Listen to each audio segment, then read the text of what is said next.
Hello friends, आज हम देखते हैं डॉलर वर्सेस रुपया। हालांकि ये डॉलर वर्सेस रुपया से ज़्यादा इस चीज़ का है एक्सप्लेनेशन है कि अभी मोदी जी ने जो तेल को गोल्ड को लेकर जो अपील करी है उसको हम देखते हैं कि क्या सिनेरियो है, क्यों बार बार मोदी जी इस चीज़ की अपील कर रहे हैं। क्या भारत का फॉरेक्स रिजर्व ख़त्म हो गया है या कितना कम रहा है, वो हम देखते हैं। सबसे पहले हम देखते हैं भारत का फॉरेक्स रिजर्व। फॉरेक्स रिजर्व होता है कि जो हमारे पास विदेशी मुद्रा भंडार है वो कितना है। अभी वर्तमान में हमारे पास विदेशी मुद्रा भंडार है 690.69 बिलियन डॉलर, जो कि अगले 11 महीनों तक का हम उससे व्यापार कर सकते हैं। इतना हमारे पास फॉरेक्स रिजर्व है, जो कि विश्व में चौथा सबसे बड़ा स्थान रखता है।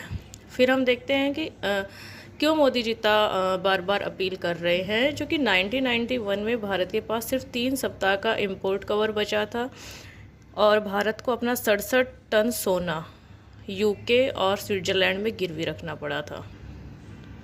इसलिए वर्तमान में हमारे पीएम वो नहीं चाहते कि ऐसी स्थिति हो जो कि यूएसए और ईरान का संघर्ष चल रहा है। इस बीच स्ट्रेट ऑफ हॉर्मुज बंद है। स्ट्रेट ऑफ हॉर्मुज से दुनिया का 20% जो कच्चा तेल की आपूर्ति होती है वो हो रही थी। जब 20% कच्चा तेल की आपूर्ति बंद हो गई तो ऑयल महंगा हो गया।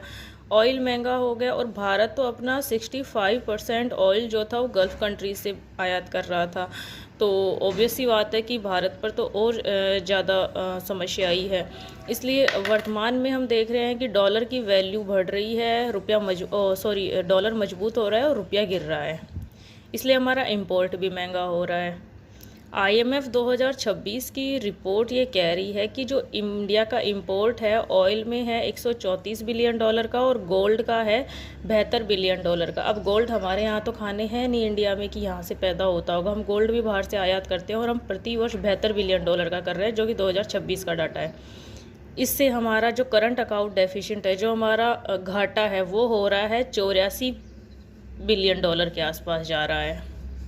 इसलिए मोदी जी का एक अनुमान, मतलब मोदी जी के जितने भी हमारे सिविल सर्वेंट है या जो पॉलिसी मेकर हैं, जब उन्होंने बनाया तो उनको ये लगा कि यदि 30 से 50% गोल्ड की खरीदारी भारत में कम की जाए तो इससे हमारे 36 बिलियन डॉलर की बचत होगी। 36 बिलियन डॉलर की बचत होगी तो इससे हम कुछ अपनी जो इकोनॉमी है उसको अपन बूस्ट कर पाएंगे। वहीं जो भारतीय तेल कंपनियां हैं IOC, HPCL, BPCL, इनको भी प्रतिदिन लगभग तीनों को 1000 करोड़ से ज़्यादा का नुकसान हो रहा है और अब तक 1 लाख करोड़ का इनको घाटा हो चुका है। ऐसा नहीं है कि मोदी जी नहीं चाहते कि हमारा व्यापार ना हो।